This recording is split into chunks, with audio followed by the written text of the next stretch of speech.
In the pre-dawn darkness of June 22nd, 1901, 19-year-old German infantryman Günter Koschorek crouched at the edge of the Bug River watching Soviet sentries patrol the opposite bank.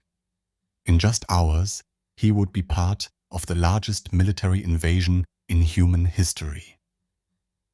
He had no idea he was about to witness the beginning of Adolf Hitler's greatest mistake, a decision that would ultimately destroy the Third Reich and reshape the entire world.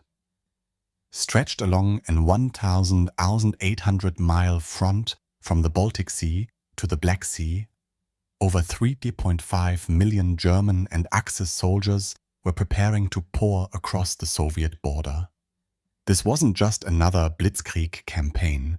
This was Operation Barbarossa, Hitler's mad gamble to conquer the Soviet Union in a single, devastating blow. But here's what makes this story truly fascinating. This operation, which Hitler believed would win him the war, actually guaranteed his defeat. Every tactical success in those first weeks became a strategic disaster. Every mile gained stretched German forces thinner. Every victory pushed them deeper into a trap of their own making. By June 1941, Hitler dominated Europe from Norway to Greece. Britain stood alone, battered but unbroken behind the English Channel. A rational leader might have consolidated these gains, might have found a way to end the war on favorable terms. But Hitler was driven by something far more dangerous than military logic. He was consumed by ideological hatred and racial delusion. He needed Lebensraum, living space for the German people, and he believed he would find it in the vast expanses of the Soviet Union. More than that, he viewed the coming invasion as a crusade against what he called Jewish Bolshevism. This wouldn't be a conventional war with conventional rules. This would be a war of extermination. Stalin's purges of the Red Army Officer Corps between 1937 and 1938 had seemingly crippled Soviet military capability. Hitler's generals assured him the Soviet Union was, in their words, a colossus with feet of clay that would collapse within weeks of a determined assault. The intelligence seemed to support this view. Soviet forces were poorly positioned, many units were under strength, and the purges had decimated experienced leadership. But intelligence can be deceiving, and Hitler's racist ideology blinded him to crucial realities about his enemy. The plan itself was breathtaking in its ambition. 3 massive army groups would punch through Soviet defenses and advance hundreds of miles into enemy territory. Army Group North would drive through the Baltic states toward Leningrad. Army Group South would sweep through Ukraine toward Kiev and the industrial heartland. But the main effort would come from Army Group Center, smashing through Belarus toward the ultimate prize, Moscow. The goal was to reach what German planners called the AA line, a front stretching from Archangel in the north to Astrakhan in the south. Everything west of this line, containing most of the Soviet Union's population, industry, and agricultural land, would fall under German control. It was a plan that assumed total victory within 4 months, long before the dreaded Russian winter could set in. As Günter Koschorek waited in the darkness that June morning, German commanders were finalizing last-minute preparations. Heinz Guderian, the master of panzer warfare, was positioning his armored spearheads for the thrust toward Moscow. The Luftwaffe had identified over 60 Soviet airfields for simultaneous attack, aiming to destroy the Red Air Force on the ground before it could react. But in Moscow, one man was desperately trying to warn his leader of the coming catastrophe. General Georgy Zhukov had been receiving disturbing intelligence reports for weeks. German reconnaissance flights were increasing. Troops were massing along the border. Deserters were bringing stories of imminent attack. But when Zhukov brought these warnings to Stalin, the Soviet dictator dismissed them as British provocations designed to drag the USSR into war with Germany. Stalin's miscalculation was almost as catastrophic as Hitler's would prove to be. The Soviet leader had convinced himself that Hitler wouldn't dare fight a two-front war, that the Molotov-Ribbentrop Pact of 1939 had bought the Soviet Union time to modernize its military. Even as German artillery began ranging Soviet positions, Stalin ordered his commanders not to respond to provocations. At 3:15 a.m. on June 22nd, the eastern horizon lit up with the flash of thousands of German guns. Koszorek later wrote to his family, "The earth shook beneath us. Even hardened soldiers stood in awe at the power being unleashed.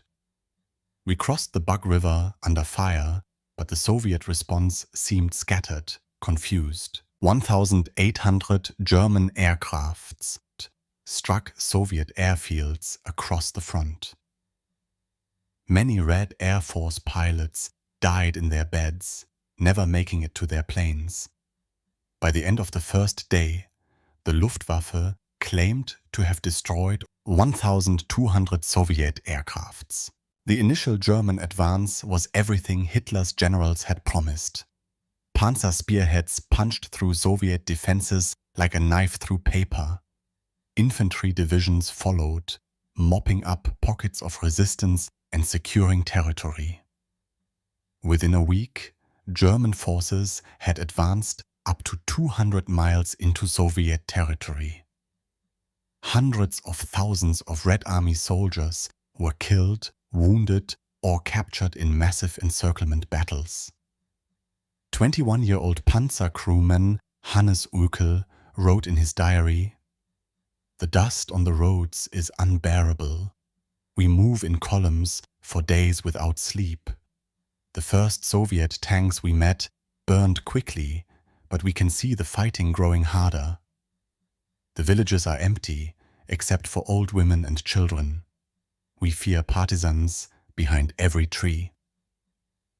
But even in these early victories, the seeds of disaster were being planted. The very scale of German success created problems German planners hadn't anticipated. Hundreds of thousands of Soviet prisoners overwhelmed German logistical systems designed for quick campaigns. Supply lines stretched thin across hundreds of miles of poor roads. And despite suffering catastrophic losses, the Red Army didn't collapse as predicted. It kept fighting, kept falling back, kept buying time. Soviet war correspondent Wassily Grossman, reporting from the Ukrainian front, captured the chaos. "The roads are choked with refugees, old men, women with children, carts piled with belongings. The smell of burning reaches us from the villages. Yesterday, I saw a column of prisoners, thousands of them, walking westward in the dust and heat. But behind them, more Soviet units keep appearing, as if the earth itself is generating new armies." Stalin, initially paralyzed by the speed and scale of the German assault, gradually regained his composure. On June 22nd, just hours after the invasion began, he authorized counterattacks. They were largely unsuccessful, but they signaled something crucial. The Soviet Union would not surrender without a fight that would shake the world. By late July, German forces had achieved victories that dwarfed anything they had accomplished in Western Europe. Army Group North was approaching Leningrad. Army Group South was closing in on Kiev.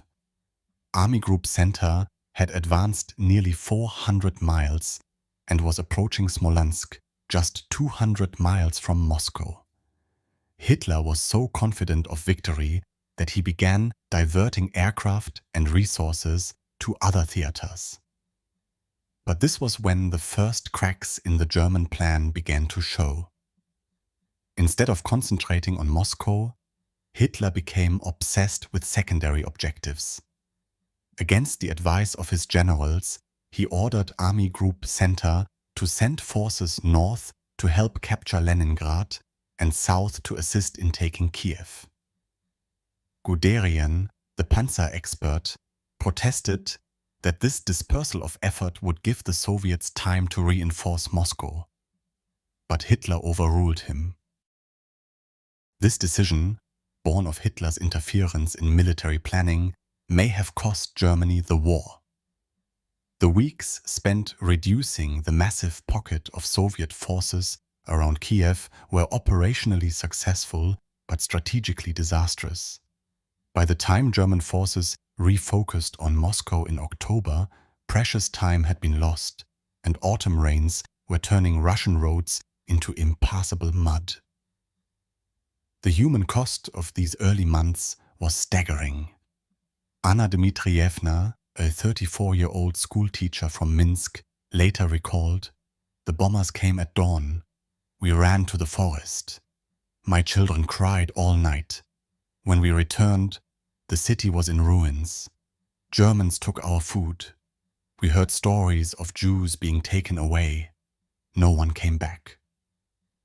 Behind the advancing German armies came the Einsatzgruppen, SS murder squads tasked with eliminating Jews, Communist Party officials, and intellectuals.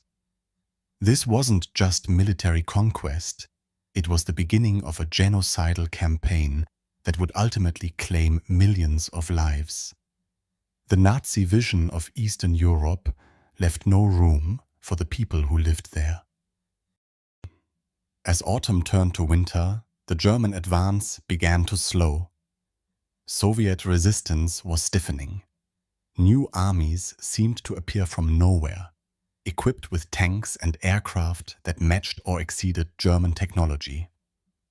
Soviet commanders, learning from catastrophic early defeats, were developing new tactics and finding leaders who could match the Germans in mobile warfare. When Operation Typhoon, the final push for Moscow, began in October 1941, German forces were exhausted, undersupplied, and facing an enemy that refused to break. The autumn rains came, turning roads into rivers of mud that swallowed vehicles and slowed the advance to a crawl. Then came the winter, arriving earlier and harsher than German planners had anticipated. Soldiers who had been assured they'd be home by Christmas found themselves freezing in summer uniforms, their equipment failing in temperatures that plunged to -40 degrees.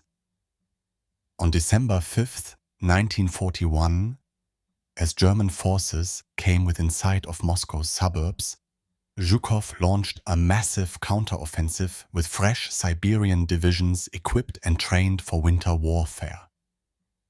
For the first time in the war, the Wehrmacht was thrown back in defeat. The myth of German invincibility was shattered. Günter Koschorek, who had crossed the Bug River with such confidence in June, found himself retreating through the snow, watching his comrades freeze to death in their foxholes. Operation Barbarossa had failed in its objective of quick victory, and in failing, it had condemned Germany to a grinding war of attrition it could not win. Hitler's gamble had not just failed, it had doomed his regime. The invasion that was supposed to win the war in weeks would drag on for nearly 4 years, consuming the Wehrmacht in the vast expanses of the Eastern Front. The war Hitler started with such confidence on that June morning in on would end in the ruins of Berlin, with the Soviet flag flying over the Reichstag.